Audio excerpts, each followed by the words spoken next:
92.7 big FM पर दिल्ली के दिल से जुड़ी हर बात दीपक और ऋचा अनिरुद्ध के साथ दिल्ली मेरी जान।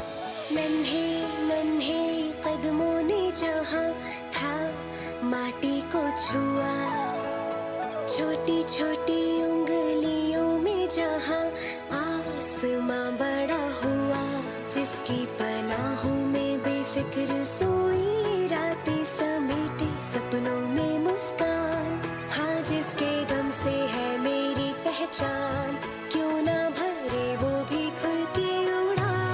मेरी दिल्ली मेरी शान,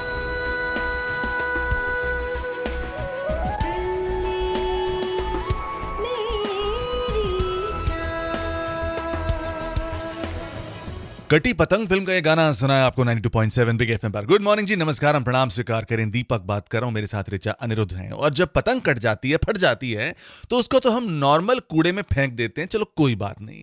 लेकिन जो घर में सीएफएल इस्तेमाल करते हैं आप और हम, जब वो खराब हो जाता है या जब वो टूट जाता है, तो उसे कैसे डिस्पोज ऑफ करते हैं, मुद्दा आज यही है दिल्ली मेरी जान में। Good morning. जैसे कल हमने यमुना में बढ़ते प्रदूषण की बात की थी, आज हम बात करेंगे अपने पर्यावरण में बढ़ रहे प्रदूषण की, वो भी सीएफएल बल्ब्स की वजह से। सीएफएल्स यानी कॉम्पैक्ट फ्लोरोसेंट लैंप्स और बल्ब्स धीरे धीरे हमारे पर्यावरण में मर्क्यूरी की मात्रा बढ़ाने का काम कर रहे हैं और मर्क्यूरी हमारे स्वास्थ्य के लिए, हमारे जीवन के लिए बेहद खतरनाक है। पर्यावरण के लिए काम करने वाली संस्था टॉक्सिक लिंक्स की एक रिपोर्ट आई है, जिसके मुताबिक सिर्फ दिल्ली में ही करीब करीब 1.5 करोड़ सीएफएल्स की वजह से साल में 75 किलोग्राम मर्क्यूरी हमारी हवा और हमारे ग्राउंड वाटर में मिल जाता है। और इसलिए होता है क्योंकि इन सीएफएल्स का हम सही ढंग से डिस्पोजल नहीं करते हैं, उनकी रिसाइकलिंग नहीं करते हैं। तो जिस रिसर्च का भी जिक्र किया है ऋचा ने, टॉक्सिक लिंक की रिसर्च है ये, इसके एसोसिएट डायरेक्टर हैं सतीश सिन्हा,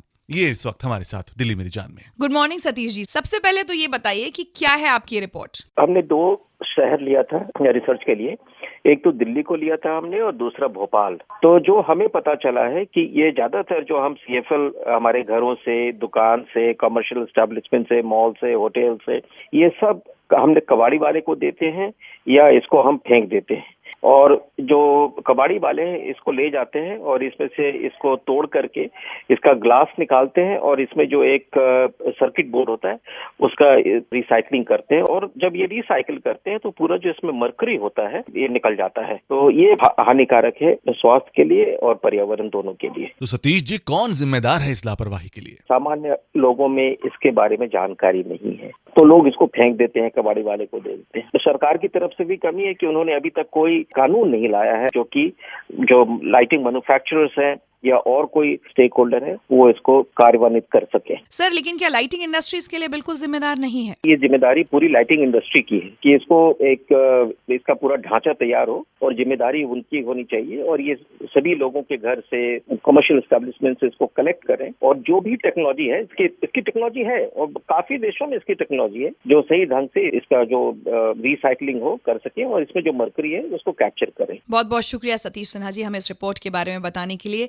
तो हमने ये तो जान लिया कि सीएफएल बल्ब्स और लैंप्स का अगर हम ठीक तरह से डिस्पोजल नहीं करें तो कितनी मर्क्यूरी पर्यावरण में मिलती है जिससे हमें नुकसान होता है। लेकिन हमारे स्वास्थ्य को क्या क्या नुकसान होते हैं ये हम जानेंगे डॉक्टर सुधीर कुमार गुप्ता जी से, जो कि एक्सपर्ट हैं फोरेंसिक मेडिसिन एंड टॉक्सिकोलॉजी में। तो अगर आप भी कुछ कहना चाहते हैं इस मुद्दे पर तो प्लीज हमें जल्दी से कॉल लगाएं। 39927927 हमारा नंबर है। दीपक और ऋचा अनिरुद्ध आपके साथ हैं दिल्ली मेरी जान में, सिर्फ 92.7 बिग एफएम पर। Good morning.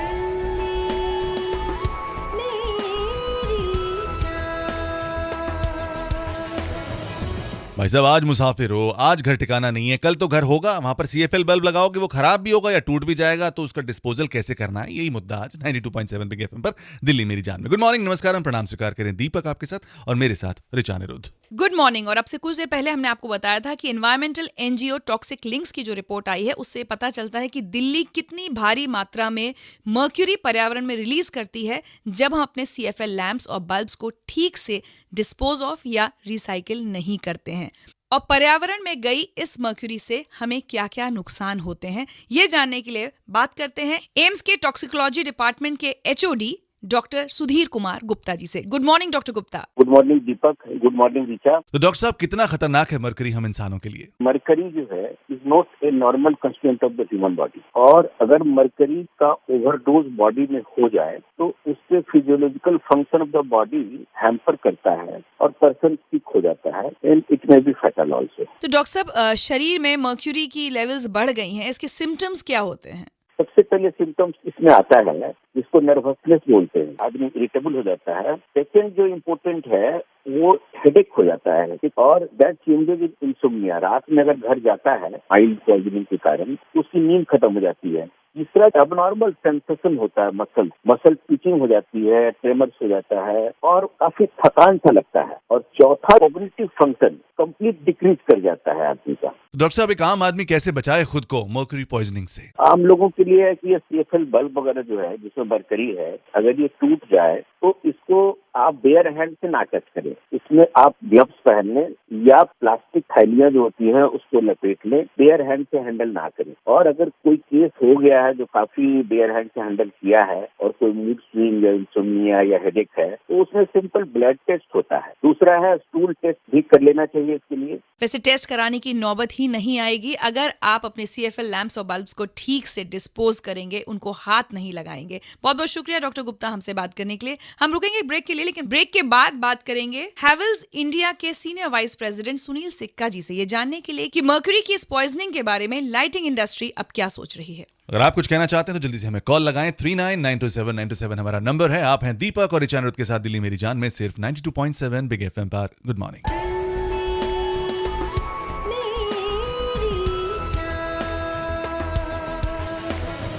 किशोरदा की आवाज, अंदाज फिल्म का एक गाना सुना है आपको 92.7 बिग FM पर। गुड मॉर्निंग जी, नमस्कार, प्रणाम। दीपक बात कर रहा हूं दिल्ली मेरी जान में, मेरे साथ हैं रिचा अनिरुद्ध। Good morning. और आज दिल्ली मेरी जान में मुद्दा है CFL लैम्प्स और बल्ब्स की वजह से हमारे पर्यावरण और हमारे स्वास्थ्य को बढ़ते हुए खतरे का। आपको बता दें कि टॉक्सिक लिंक्स NGO ने जो रिपोर्ट दी है उसका आधार था एक सर्वे जिसमें पता चला था कि 82% लोग अपने जो CFL बल्ब्स और लैम्प्स होते हैं वो यूं ही या तो डस्टबिन में फेंक देते हैं या कबाड़ी को बेच देते हैं, जो कि दोनों ही बहुत गलत चीजें हैं। और करीब 6 साल पहले सेंट्रल पोल्यूशन कंट्रोल बोर्ड ने बाकायदा गाइडलाइंस दी थी कि लाइट रिसाइकलिंग यूनिट्स की स्थापना की जाए और CFL बल्ब्स की रिसाइकलिंग के लिए लोगों को ट्रेन किया जाए, लेकिन अभी तक दिल्ली में ऐसी कोई यूनिट शुरू नहीं की गई है। साथ ही लाइटिंग इंडस्ट्री इस खतरे के बारे में क्या सोचती है और क्या कर रही है, इस पर बात करने के लिए अब हमारे साथ जुड़ रहे हैं हैवेल्स इंडिया के सीनियर वाइस प्रेसिडेंट सुनील सिक्का जी। एक बहुत बड़ा सुझाव आया था और इसका पायलट प्रोजेक्ट दिल्ली के अंदर होना था। उसके अंदर इसको सारे जितने भी फ्यूज लैंप्स हैं इनको कलेक्ट किया जाए और उनका प्रॉपर डिस्पोजल किया जाए। पर उसके अंदर भी यही प्रॉब्लम आई कि दिल्ली ने कहा कि हम अलाउ नहीं करेंगे कि पायलट प्रोजेक्ट हमारे यहाँ बने और हम रिसाइकलिंग के प्लांट नहीं लगने देंगे। तो इसके अंदर काफी कोशिश रही है पर ये सफल इसलिए नहीं हो पाया क्योंकि there were different departments which were involved. Industry ने अपनी तरफ से एक बहुत बड़ी स्टडी टेरी के ऊपर छोड़ा कि आप बाहर के मुल्कों का एक मॉडल लेके हमें बताएं हम कैसे करें। क्या उपभोक्ता को इतना जिम्मेदार बनाया जा सकता है कि वो इस फ्यूज लैंप को एक जगह कलेक्शन करने के लिए एक ऐसे बिन्स लगाए जाएं जिसके अंदर वो कलेक्ट हो जाए। तो ये इस पे भरसक प्रयत्न हुए पर कोई प्रैक्टिकल चीज निकल के नहीं आई। लेकिन सुनील जी, कहीं ना कहीं लाइटिंग इंडस्ट्री भी तो जिम्मेदार है मरकरी के इस प्रदूषण के लिए। तो आपकी इंडस्ट्री ने क्या किया है इतने सालों से? 10 साल के अंदर बहुत काम हुआ है। पहले ये जो कॉम्पैक्ट फ्लोरोसेंट लैंप बनते थे इसके अंदर 10 से 15 मिलीग्राम मरकरी डलता था, जबकि अब जो मरकरी डलता है तो इसका जो यूज है उसको लिमिट कर दिया। और आज जितने भी कॉम्पैक्ट फ्लोरोसेंट लैंप्स हिंदुस्तान में बन रहे हैं उसके अंदर यूरोप के स्टैंडर्ड लगाए जा रहे हैं और 5 मिलीग्राम से कम मरकरी इसमें डलता है। और इसके अंदर लिक्विड मरकरी डालना भी बंद कर दिया गया है। अब एक सॉलिड मरकरी जिसके अंदर जिंक या टिन के साथ एलॉय बना के ये सॉलिड स्टेट के अंदर मरकरी डाला जाता है। और जब ये लैंप खराब हो जाता है उसके अंदर शेष बचा हुआ मरकरी रहता है, वो 1 मिलीग्राम या 2 मिलीग्राम के करीब रहता है और वो भी सॉलिड स्टेट के अंदर, which cannot spoil the environment। शुक्रिया सुनील सिक्का जी हमसे बात करने के लिए, लेकिन खतरा तो खतरा है, छोटा हो या बड़ा। अगर आप लोग इस मुद्दे पर कुछ कहना चाहते हैं तो हमें कॉल लगाइए। हमारा नंबर है 39927927। आप हैं दीपक और रिचा अनिरुद्ध के साथ दिल्ली मेरी जान में 92.7 बिग FM पर। मेरी जान। आ गया जो किसी पे प्यार क्या कीजिए, ये तो हम आपको नहीं बता पाएंगे, लेकिन हाँ, अगर आपके घर का CFL बल्ब फूट गया हो तो उसका डिस्पोजल कैसे करना है, यही हम आपको बताने की कोशिश आज कर रहे हैं। गुड मॉर्निंग जी, नमस्कार, प्रणाम स्वीकार करें, दीपक बात कर रहा हूं और दिल्ली मेरी जान में 92.7 बिग FM पर मेरे साथ हैं रिचा अनिरुद्ध। Good morning. और आज हम आपसे इतना ही कह सकते हैं कि अगर आपके घर में CFL लैंप या बल्ब टूट जाए तो उसको हाथ बिल्कुल ना लगाएं और जितनी सावधानी से हो सके उसे डिस्पोज करें। हमने आपसे कहा था कि इस मुद्दे पर अगर आप कुछ कहना चाहते हैं तो हमें कॉल लगाइए। माय सेल्फ कुलदीप सिंह, मैं रिसेंटली कई कंट्रीज में ट्रैवल किया है। जैसे आप कोल्ड ड्रिंक्स की बोतल जो है हम सड़क के ऊपर फेंक देते हैं, ये ना किया जाए। जो डीलर्स हैं वो पहले जब सेल करते हैं तो उस वक्त ₹1 एक बोतल का एक्स्ट्रा चार्ज कर लें, और जब नेक्स्ट टाइम वो कस्टमर बोतल लेने आए पुरानी बोतल दे जाए वापस और ₹1 ले जाए। एक सजेशन ये है। लाइक वाइज CFL के ऊपर जो है यही सजेशन जो है काम करेगी। मेरा नाम प्रज्ञा है। मैं ये कहना चाहती हूँ, अभी आप बता रहे थे CFLs के बारे में, मुझे आज ही पता चला है कि इतना हानिकारक हो सकता है ये।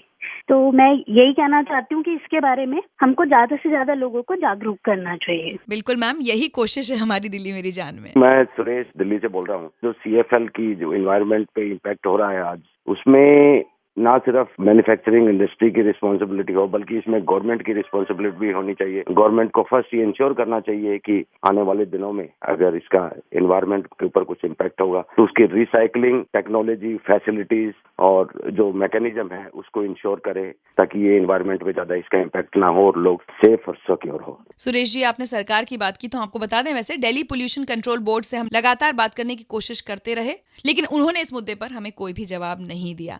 बहरहाल बहुत बहुत शुक्रिया आप सबका हमें कॉल लगाने के लिए, और दिल्ली मेरी जान में हमारी कोशिशें जारी रहेंगी अपने शहर को और सुंदर और सुरक्षित बनाने के लिए। इसी के साथ आज दिल्ली मेरी जान में रिचा अनिरुद्ध को दीजिए इजाजत। दीपक आपके साथ बने हुए हैं उन गानों के साथ जो हिट रहेंगे, और मेरे साथ कुछ ही देर में आपको पता चलेगा स्टॉक मार्केट का हालचाल। और हाँ, दिल्ली की सड़कों पे क्या हालचाल है ट्रैफिक का, ये भी आप मुझे बता सकते हो कॉल लगा के। 39927927 मेरा नंबर है। दीपक मेरा नाम है, आपके साथ हूं मैं सुबह के 10 बजे तक दिल्ली मेरी जान में। Good morning.